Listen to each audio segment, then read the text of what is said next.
छत्तीसगढ़ की विष्णुदेव सरकार कैलेंडर बदलने के साथ ही सरकारी दफ्तरों में नई व्यवस्था लागू करने जा रही है, जिसके तहत कर्मचारियों को अब आमद प्रस्थान यानी आने और जाने दोनों का ख्याल रखना होगा। ध्यान नहीं दिए जाने पर उसका हर्जाना भी भुगतना पड़ेगा, लेकिन हर्जाना किस तरह से भरना पड़ सकता है उस स्थिति को भी सरकार ने स्पष्ट करते हुए एक फरमान जारी किया है। नमस्कार दोस्तों, मैं हूं नदीम और आपका स्वागत है हमारे चैनल CGNN लाइव पर। अधिकतम एक पखवाड़ा और बच गया है, इसके बाद कैलेंडर बदल जाएगा। 2025 की विदाई के साथ ही 26 का स्वागत होगा, तो छत्तीसगढ़ में सरकार भी 26 में प्रदेश के भीतर अपनी मौजूदगी दिखाने लगी है। अभी से ही फैसले लेने लगी है, जिस पर अमल बदलते हुए कैलेंडर के साथ पहले दिन से ही नजर आने लगेगा और इन सब का बड़ा और सीधा असर प्रदेश के सरकारी दफ्तरों में नजर आने वाला है।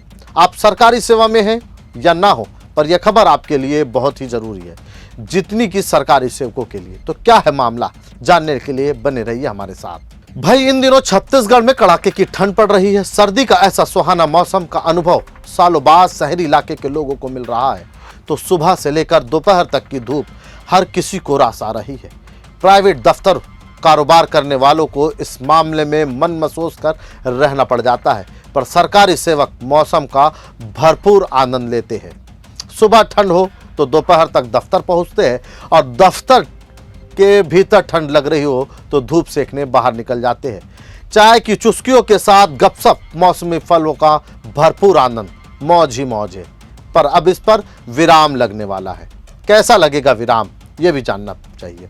सरकार ने जो नया फरमान जारी किया है उसके मुताबिक कैलेंडर में जैसे ही 1 जनवरी 2026 नजर आएगा, सरकारी आदेश लागू हो जाएगा।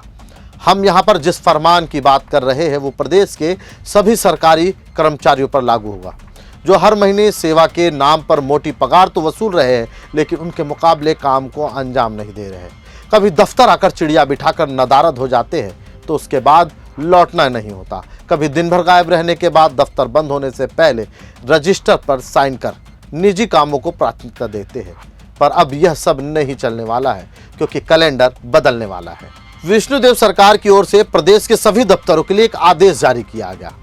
क्या है वो आदेश, वो भी जानते हैं, जिसके मुताबिक 1 जनवरी 2026 से लोक सेवकों की उपस्थिति ऐप के जरिए दर्ज की जाएगी। इसमें किसी तरह का नखरा नहीं चलने वाला है, क्योंकि उपस्थिति के लिए आपको अपने दफ्तर के भीतर 100 मीटर के दायरे में रहना जरूरी होगा। इससे बाहर जैसे ही आप बाहर जाएंगे, कर्मचारी की अपने आप अनुपस्थिति दर्ज हो जाएगी, जिसके बाद उनकी सैलरी भी कट जाएगी। आइए इस पर बिलासपुर कलेक्टर क्या कहते हैं वो भी आपको सुनाते हैं।